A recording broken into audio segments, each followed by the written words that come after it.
안녕하세요. 오늘도 와주셔서 감사드리고요. 바로 사연을 읽어보겠습니다. 안녕하세요. 저는 올해 신혼 3년 된 여자입니다. 얼마 전 남편이 해외 출장을 가고 나니 가슴속에 둔 것이 자식 말고는 아무도 없다는 생각이 들더라고요. 혼자 지내다 보니 음악이나 TV 등으로 채울 수 없는 공허함을 느꼈어요. 그냥 사람의 말소리가 괜히 듣고 싶어졌어요. 그래서 동네 친구가 소개해준 이야기를 듣기 시작했는데 혼자서 얼마나 많이 웃고 울었는지 모릅니다. 너무 외로운 날에는 이 이야기를 듣고 잠들곤 했어요.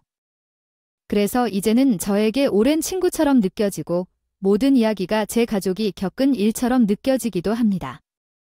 살다 보면 이런 일들을 다 겪는다는 것을 알지만 사실 그게 부럽기도 했어요. 이사하게 될 이 실수도 있겠지만 이혼이라도 해서 다시 딸이 집 배울 수 있다면 좋겠다. 그런 수원에 비는 날도 있었어요. 무슨 엄마가 그런 악담을 하냐고 하실 수 있겠지만 얘긴 나중에 들으면 이해하시게 될 겁니다. 어째서 중동 사람들이 저에게 자식 이야기를 물어요? 그때마다 저는 딸이 하나 있긴 해요 라고 대답했죠. 물론 만날 수도 없고 어떻게 지내는지 소식도 모르지만 없다고 말할 수는 없거든요. 그래서 제 일에 모르는 사람들은 그런 말도 뒤에서 하더라고요. 저 여자 상태가 좀 이상해 보이지 않아? 아니 딸이 따던 위 따르고 사람이 아무도 없다니까 명조르던 찾아오고 세상에 그런 다 몇 있냐고 물어보면 대답도 안 해.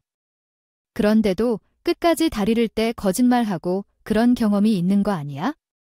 그래, 그런 건가 보다.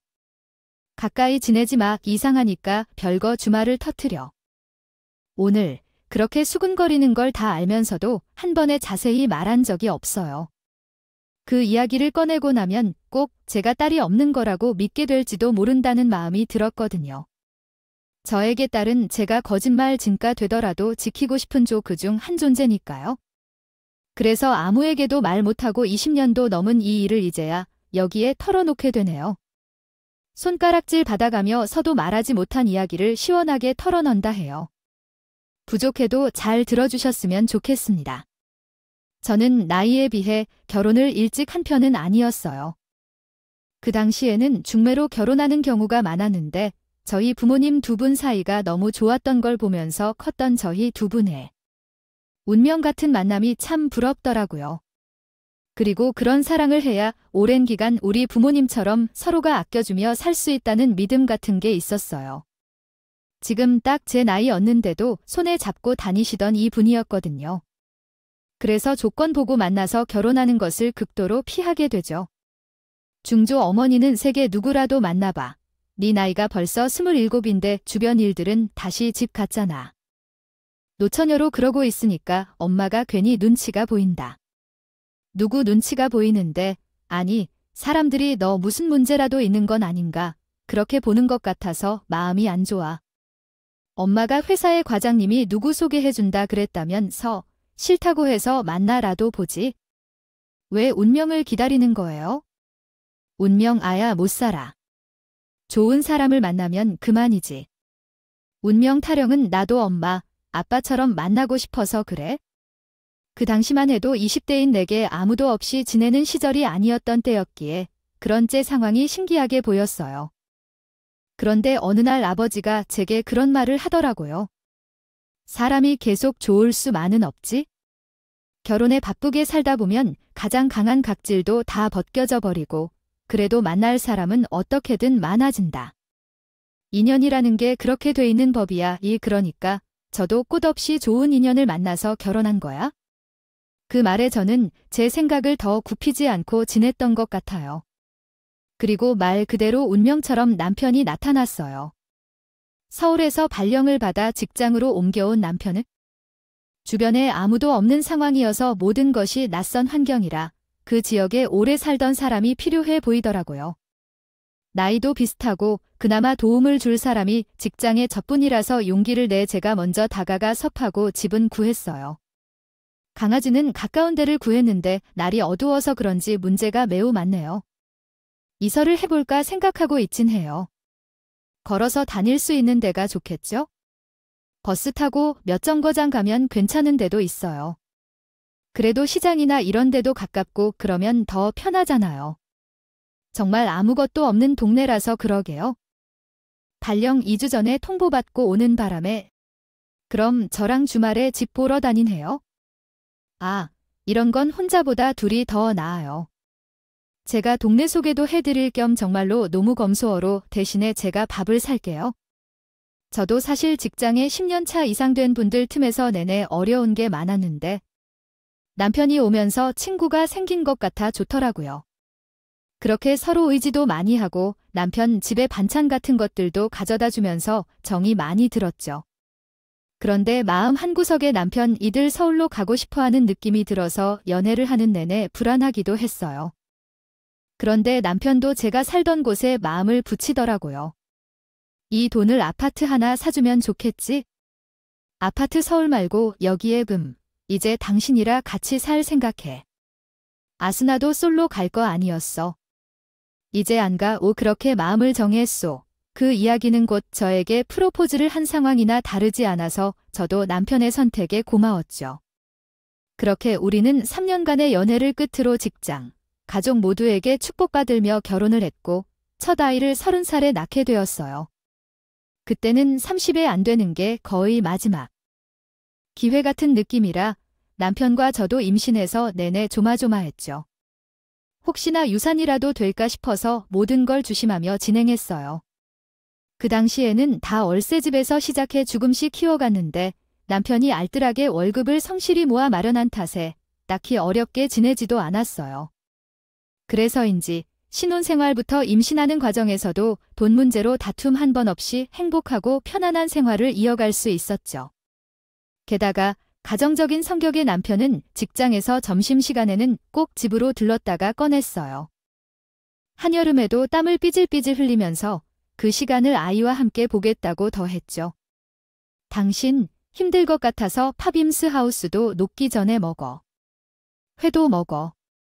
밥도 안 먹고 집으로 바로 왔지. 우리 윤영이 보고 싶어서 왔지. 아바 소유.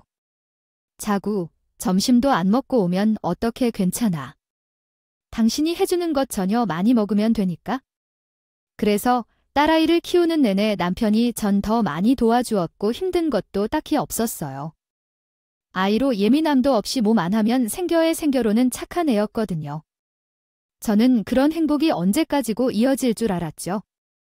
너무나 당연해서 이런 것이 한순간에 사라져 버릴 거라고는 상상도 못했어요. 아직도 그날 일을 누가 와서 그려보라고 하면 그릴 수 있을 정도로 모든 게 생생하네요.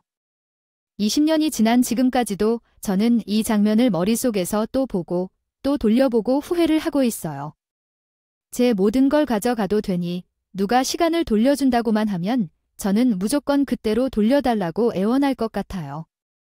그날은 딸이 6살이 됐을 때 처음으로 버스까지 타고 가는 소풍날을 앞둔 날이라 함께 마트를 갔어요. 그때는 또 엄마들끼리 도시락도 경쟁이 분위기가 있었거든요.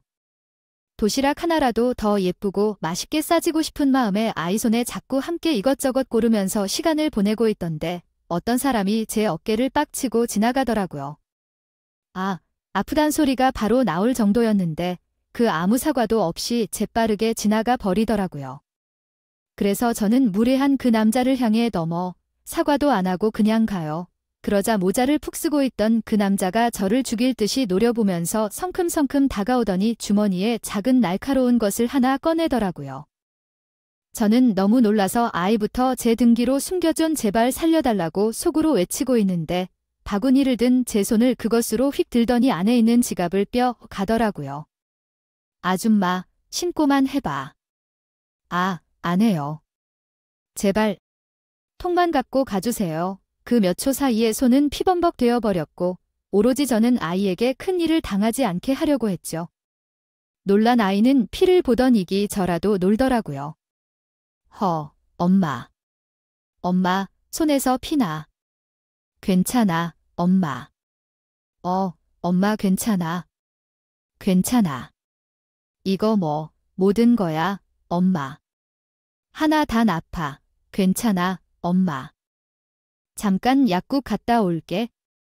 여기 가만히 있어 아무도 없는 골목도 아니고 마트에서 이런 일을 당하니 저도 경험이 없더라고요. 아이 앞에서는 괜찮은 척했지만 입고 있던 옷이 다 빨갛게 물들 정도로 피를 보게 됐죠. 하필 그날 남편이 소풍을 앞두고 생활비를 조르던 날이라 한 달치 우리 가족들 쓸 돈이 들어 있었는데 그게 다 없어지니 정말 앞이 하시더라고요. 지금이면 CCTV로 그런 인간을 잡는 건 아무 일도 아니었을 텐데. 어깨만 팍치. 굳이 나갔던 기억밖에는 없으니 정말 미칠 노릇이었죠.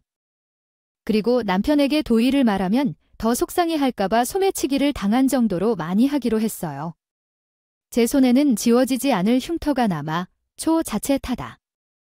이 일이 알려져 에어를 굴까지 본 상황에 해코지라도 다 할까 싶은 생각 때문에 남편에게도 숨겼어요. 더 큰 일이 아니라서 다행이었지만 생활비를 몽땅 털린 게 마음이 쓰이더군요. 우리 일 다이치 생활비 전화 크게 그래도 큰일 안 당했으니 좋소. 가까운 은행에 어디요? 이렇게 남편이 빨리 수습을 해준 탓에 전 은행에 갈 수 있었고 넋이 나간 채 소풍 준비를 겨우 했죠. 남편은 괜찮다고 말했지만 저는 아니잖아요. 한 달간 땀을 흘려가며 번 돈이 그렇게 속수무책으로 사라졌다는 생각 때문에 주인이 된 기분이 덜하고요.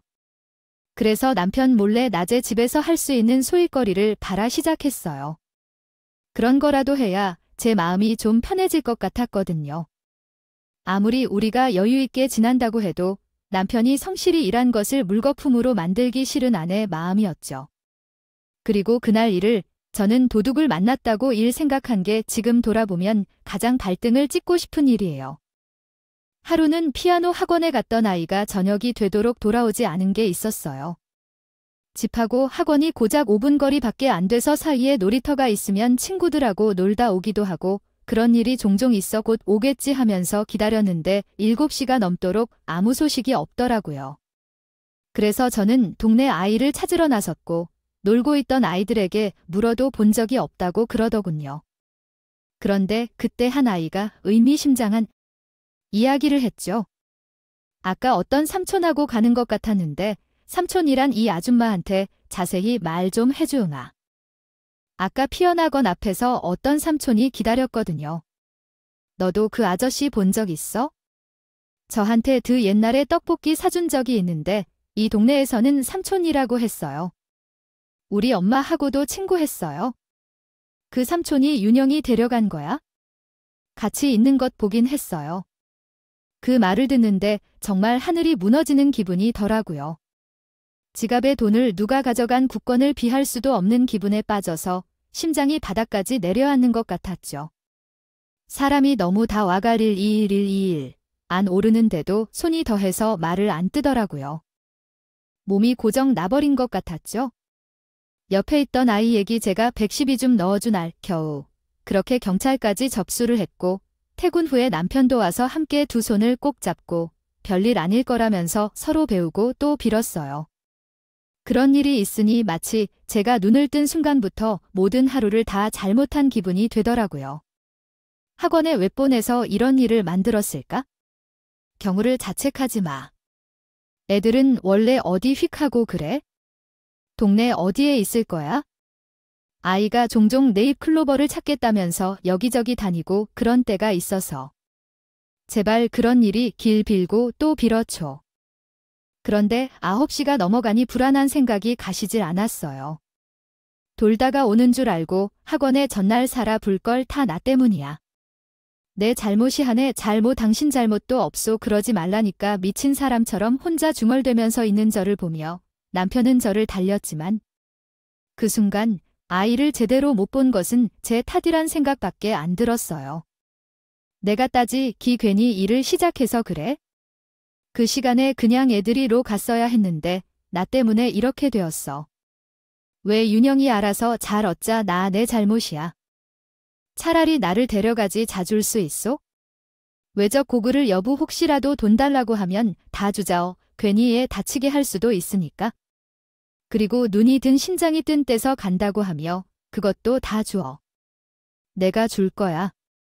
왜 그런 끔찍한 조리를? 그 말은 정말 진심이었어요.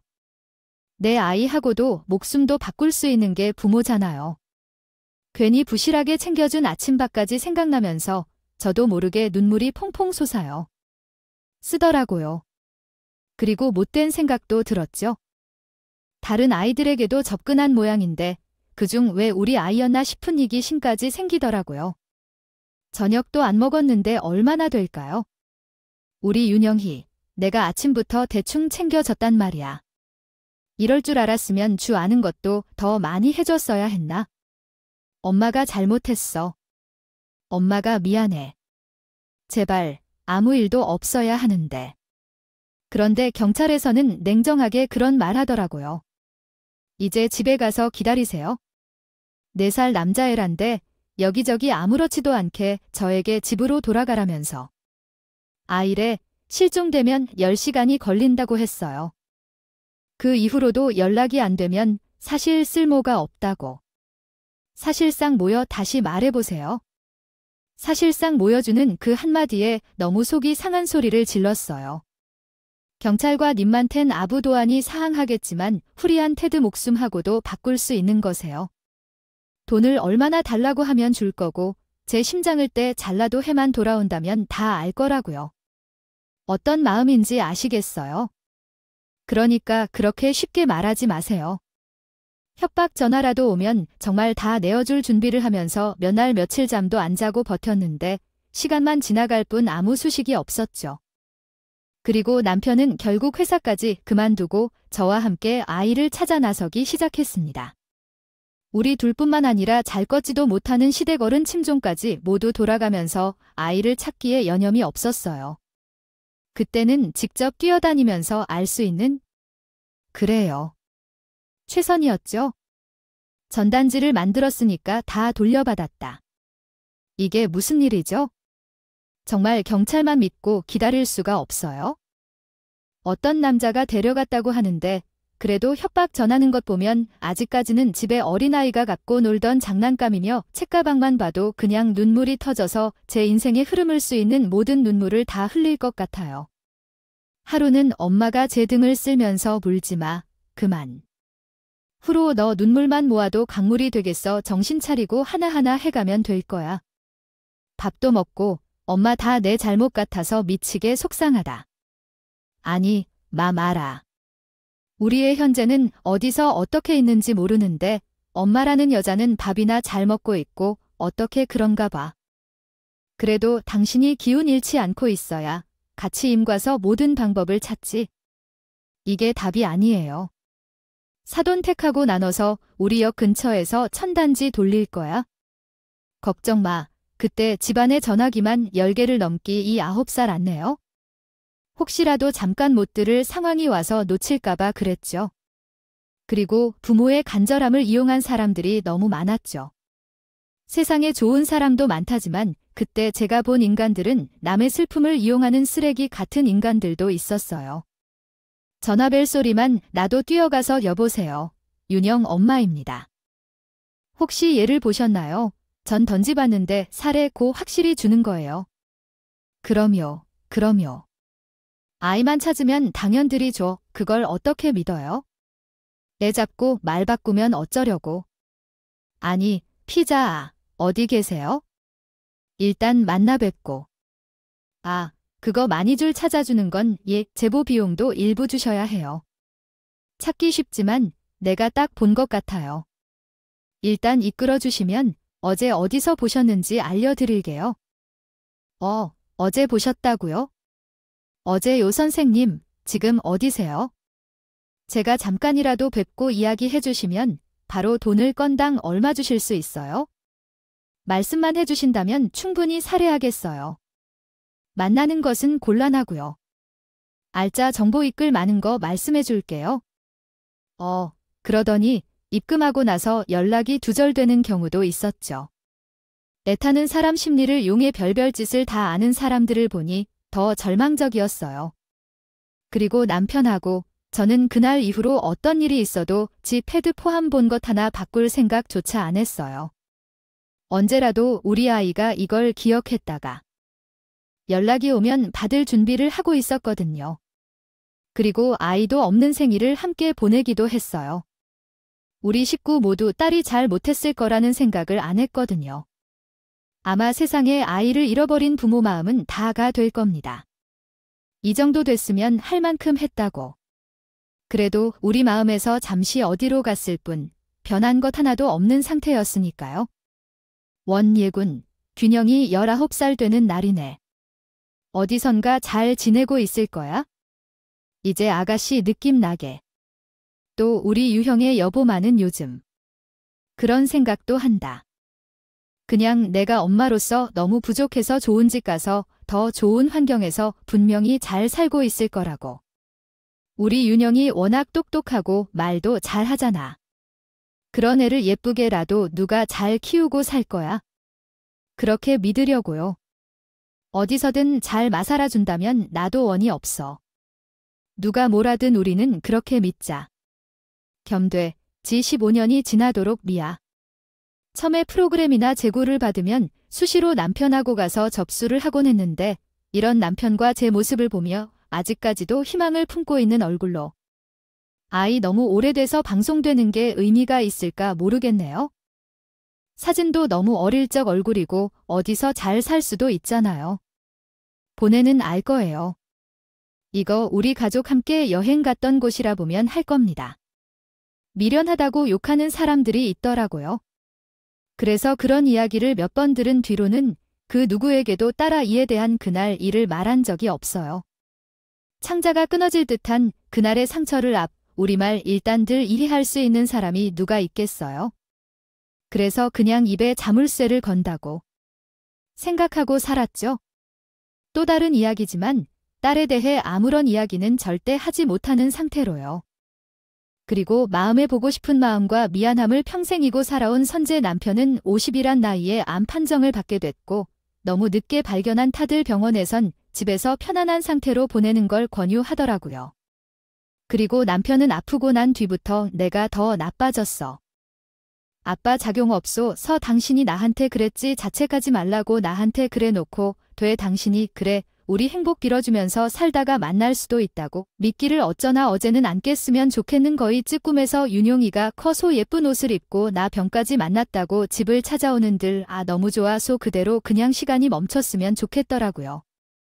나 꿈에서도 예뻤지? 눈이 부시도록 어우 있을 때 당신이 본 모습 그대로 잘 지내고 있을 거야. 나중에 우리 윤영이 다시 만나면 아빠가 너 때문에 회사까지 그만두고 전단지 돌리고 그렇게 살았다고 내가 꼭 이야기해 줄게. 떠나기 전에도 생각했다고 내가 찍은 영상도 다 보여주어. 그리고 당신은 절대 아프면 안 돼. 윤영이가 다시 얻는 데에 우리가 없으면 너무 슬프잖아. 오래 걸린 보람 있어야지. 알았어. 아프면 병원 가고 내 몸 생각하면서 살게. 그리고 여고, 내 통장에 있는 돈은 나 모르게 비상금 모았었어.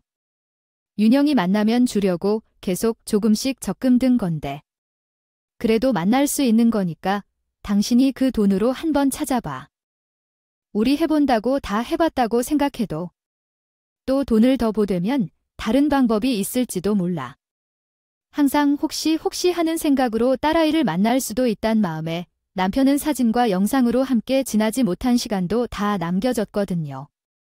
언젠간 그걸 꼭 보여줄 날이 올 거라고 믿으면서 그리고 딸이 오면 뭐라도 해주고 싶은 마음 때문에 회사 생활을 6년이 하셨는데도 포기하지 않고 모았더라고요. 그렇게 남편은 2달 정도를 집에서 보내다가 꿈에서 윤영이를 봤는지 행복한 얼굴로 떠났어요. 남편이 본 그 모습처럼 밝은 미소로 잘 지내리라는 생각하면서 혼자서도 씩씩하게 살았어요. 실종 아동을 찾는 센터부터 방송까지 남편이 남긴 돈은 윤영이 찾는데 아낌없이 쓰게 됐죠. 그 시절보다는 일단 모든 게 발달해서 쓰니까 혹시 모른다는 생각 하나로 가리지 않고 다 끼어들었어요. 그리고 남편이 죽기 전에 유언처럼 남긴 그 말대로 아프면 약 하나 먹고 버티는 것보다 무조건 병원에 갇혀야 해. 남편 암도 초기에 증상이 없어서 치료 시기를 지나친 것도 있었거든요. 저도 그런 문제를 겪을까 싶어 주기적으로 검진도 받고 하면서요. 그리고 집에만 있는 것도 우울해지는 날이 많아서 하루 4시간 정도 일하는 직장도 다니며 활기를 찾으려고 애를 썼어요. 그러던 어느 날 최근 길을 집에 가는 주 제 차를 뒤에서 갑자기 들이받는 교통사고가 생기면서 가만히 있는 것도 보살핌 당하는 사건이 일어났죠. 다행히 운전자도 저 같은 주부여 해서 아이가 패주고 싶은 마음에서 주로 난 벌어진 사고라고 하니 더 다지고 될 생각이 안 되더라고요. 엄마로서 해가 돼 초퍼범 사를 통해 잘 합의하고 교통사고는 후유증이 무섭다고 하니 병원에 가서 검사도 받아봐야겠다 싶어 큰 병원으로 갔는데 접수 창구에서 일하는 직원이 저에게 보호자는 요 없습니다. 저밖에는 소녀 사진 아니에요. 핸드폰에 LK인이 알리기 싫으시다면 고생길 건 없어요. 자식분들한테 연락할 수 있으면 해놓으세요. 미리 사정을 모르는 사람은 어느새 소녀를 보이는 어린 딸이 돼 있더라고요. 나경까지 가고 나니 보자주차 없는 상황이 덜컥 실감이 나죠. 그리고 검사를 받으려고 침대에 누워서 의사가 오기를 기다리는데 저도 모르게 긴장이 풀린 탓인지 잠이 쓱 들더라고요. 얼마 뒤에 누가 제 팔을 들어올린 순간 놀라서 잠이 확 깨졌어요. 뒤로 돌아앉아 보시겠어요? 하는 아이의 팔이 약간 혹시 거리네요. 순순히 여의사의 말을 따라 뒤로 앉았는데 제 팔을 돌리며 이런저런 자세를 시키더니 갑자기 손바닥에 있던 흉터를 만지작거리면서 묻더라고요. 환자분, 혹시 이 흉터 언제 생긴 거예요? 오래됐어요. 그건 예전에 사고가 있어서 혹시에 날카로운 걸 다치신 건가요? 아, 역시 선생님은 흉터만 보고도 다 가시네요. 하하, 언제요? 우리 애가 6살 정도 됐을 때니까 거의 30년 될 거예요. 근데 일단 환자분 차트 저한테 가져오세요. 교통사고와 관계도 없는 흉터 이야기만 하다가 아무 말도 없이 사라지더라고요. 아무래도 응급실이라 저 말고도 사고로 다친 다른 환자가 많아서 그런 모양이다 싶어서 한참을 기다리고 있는데 여사가 옷을 갈아입고 다시 저에게 그러더니 눈물을 흘리면서 좀 끌어왔더라고요. 안 해요. 리을 선생이, 니은 왜 그러세요? 말을 잇지 못할 정도로 계속 울던 이에 가만히 제 손 위에 작은 열쇠고리 하나를 쥐어줬습니다. 그리고 나는 그걸 본 순간 온 헤매다해 한 끼 끌어안으며 물었습니다. 피아노 학원 가방에 달려있던 이름표 내 딸, 윤영 이것은 그의 시가 그대로 담겨있는 그걸 여태 갖고 있었더라고요. 무슨 말을 더 하고 말 것도 없었죠. 그토록 기다리던 내 딸을 드디어 만난 거니까 금방까지도 옥신거리도 파일도 다 나은 것처럼 가뿐해져서 저는 누가 보건 말건 딸에 꽉 안으면서 철서 만났으니까 됐소. 우리 윤영이, 후지마. 아, 엄마. 엄마 맞지? 얼마나 기다렸는데 엄마도 나 알아. 이 흉터, 우리 엄마가 나 때문에 피났었어. 그럼 엄마랑 도어랑 많이 상처받은 장 아예 생각해보니 제 손바닥의 흉터는 남편에게도 몇 년을 비밀로 했던 딸과 저항하는 거였어요. 그때 저를 보며 신고하지 말라고 하던 그 살기 어린 눈빛을 보면서 제가 딸한테도 절대 말하지 말라고 둘만 아는 비밀로 하자 그랬었거든요. 그런데 그 일을 기억하고 알아본 거더군요. 사실 어릴 때 라 기억은 다 안 났는데 엄마 피 많이 흘렸잖아. 그날 가끔 그날이 생각나더라고. 괜찮아. 엄마는 네가 살아있는 걸로 됐어. 감사합니다. 놈 감사합니다. 종교도 없는 제가 허공이 되고 감사하다는 인사가 절로 나오더라고요. 그날 일이 제 인생에 너무 공포스럽고 끔찍하다고 생각했는데 딸을 찾는 단서가 됐다 생각하니 제 손에 상처를 낸 사람한테도 고맙다는 말을 해주고 싶을 지경이었어요. 주세요. 그리고 저는 딸이 운전하는 차를 타고 집으로 와서 20년 넘게 못다한 이야기를 밤을 지새우며 나눴습니다. 애로 장사한 쓰레기 같은 인간이 어떻게 하고 모르는 집에 가서 몇 년 동안 그 집의 자식으로 살았어. 며칠 동안 어색했는데 살아보니 이게 우리 집인가 하면서 살아서 덜하고 엄마가 그래도 고맙다고 했어. 나쁜 짓 당한 것이 어디에 있다고. 근데 그 집에서 자꾸 날 해코지하고 힘들게 해서 내 발로 나왔어. 자기 자식 태어나니까 난 안중에도 없더라고 뭐라고 그랬어요. 어디서 선보여주지 않기 바란다는 부모들한테 버려지고 그냥 시설과 소살았어. 내가 다 커서까지 어디서 이런 데려온 말을 죽어도 하지 않더라고. 그 말만 해줬어. 찾아볼 생각했을 텐데 나중에 사진첩에 나의 어릴 적 사진 한 장 없는 것 보면서 알았지? 이름표도 나중에 찾았고, 혼자 힘으로 특히 의사까지 됐소. 기특하다. 내 딸, 부모님 찾으려면 내가 잘 돼 할 것 같아서 그래. 단박에 엄마, 아빠 만나러 가지. 엄마가 있어서 너무 행복했었어.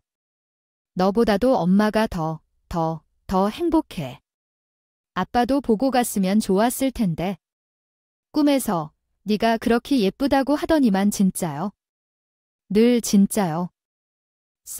내 딸 애저는 그동안 딸에게 보여주려고 찍어둔 사진과 영상을 보여주었고.